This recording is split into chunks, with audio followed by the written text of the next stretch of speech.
عالم الغیب وہی ہے غیب کا جاننے والا. فلا یظہر علی غیبہ احدا وہ اپنے غیب پر کسی کو مطلع نہیں کرتا الا من ارتضی من رسول سوائے جس کو وہ چاہے اپنے رسولوں میں سے. یہ بہت اہم قانون ہے قرآن کا اور اس میں سارا مسئلہ علم غیب کا حل ہوتا ہے. ایک بات تو یہ کہ ہمارے جو بھی بریلوی بھائی ہیں وہ بھی مانتے ہیں 4 باتیں وہ مانتے ہیں.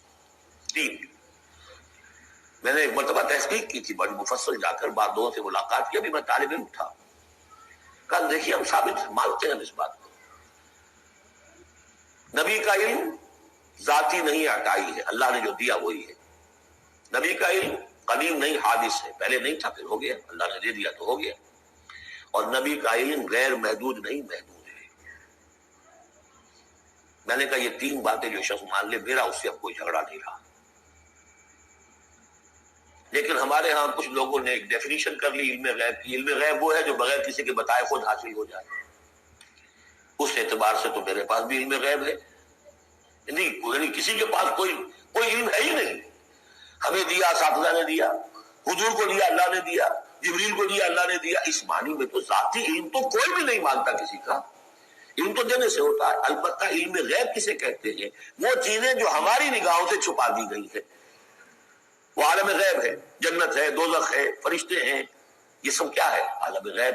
تو نبیوں کو تو کچھ نہ کچھ حصہ اس کا دکھایا جاتا ہے تو نبی بنتے ہیں نا. ورنہ میرے اور نبی میں فرق کیا ہوا؟ اگر میرا بھی علم وہی ہوتا ان السمع والبصر والفؤاد تو میرے علم میں اور حضور کا بھی علم یہی ہوتا تو فرق کیا ہوا؟ حضور نے تو اس دوسرے علم کے اعتبار سے تو صاف کہہ دیا انتم عالم بامور دنیاکم. لیکن حضور کو معراج میں جنت دکھا دی, دوزخ دکھا دی.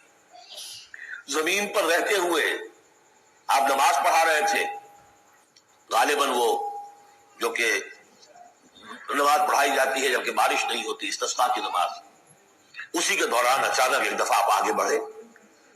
لوگ حیران ہوئے کیا ہوا ہے, ایک دفعہ پیچھے ہٹے. لوگوں نے پوچھا بعد میں کہ حضور یہ نماز کا حصہ تھا یعنی ہم بھی فیصد ادا کیا کریں اس نماز کے اندر؟ فرمایا نہیں, اصل میں میرے سامنے جنت لے آئی گئی. اب بے اختیار میرا ہاتھ بڑھ گیا کہ میں اس کا پھل توڑ دوں اور میرے سامنے اس کے بعد دوزخ لے آئی گئی اور اس کا جو بھبکا آیا گرمی کا اس سے میں بے اختیار پیچھے ہٹا. دنیا میں سیر کرا رہے ہیں بہرحال یہ غیب ہی میں سے ہے. البتہ کل غیب یہ جو مانے اللہ نبی کے لیے وہ کافر ہے اور وہ مانتے ہیں. بریلوی بھی مانتے ہیں کل غیب کا کچھ سوال ہی نہیں. نبی کا علم محدود ہے, نبی کا علم حادث ہے, نبی کا علم عطائی ہے. 3 باتیں مان لیجئے. باقی نبی کا علم کتنا تھا کتنا نہیں تھا یہ میں کون ہوں ناپنے والا اور آپ کون ہیں ناپنے والے. دیا اللہ نے جو دیا, بتایا جو بتایا, اللہ اللہ خیر. تو یہ عالم الغیب وہ ہے غیب کا جاننے والا. فلا یظہر علی غیبہ احدا تو وہ نہیں مطلع کرتا اپنے غیب پر کسی کو. ہاں الا من ارتضی من رسول سوائے اپنے رسولوں کے. کذالک نوری ابراہیم ملکوت السماوات والارض ہم بھی پڑھ چکے. ابراہیم کو بھی ملکوت دکھائے, حضور کو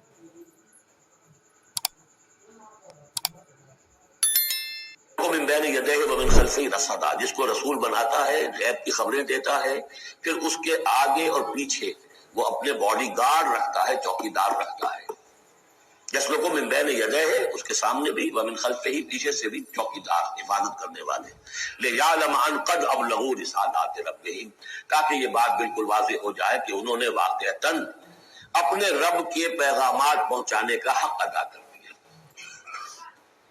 ایسا کہ حضور نے پوچھ کر جواب لیا تھا انا نشهد انك قد بلغت الرسالة واديت الامانة وكشفت الغمة ونصحت الامة. ہم گواہ ہیں. واحاط بما لديهم اور اللہ تعالیٰ جو کچھ ان کے پاس ہے سامنے سب کا احاطہ کیے ہوئے ہیں. واحصا كل شيء عددا اور ہر شے کی اس کی جو انوینٹری ہے وہ بڑی مکمل ہے. کوئی چیز وہاں سے غائب ہونے والی نہیں ہے. ہر ایک عدد کے ساتھ حساب کتاب کا اس نے رکھا ہوا.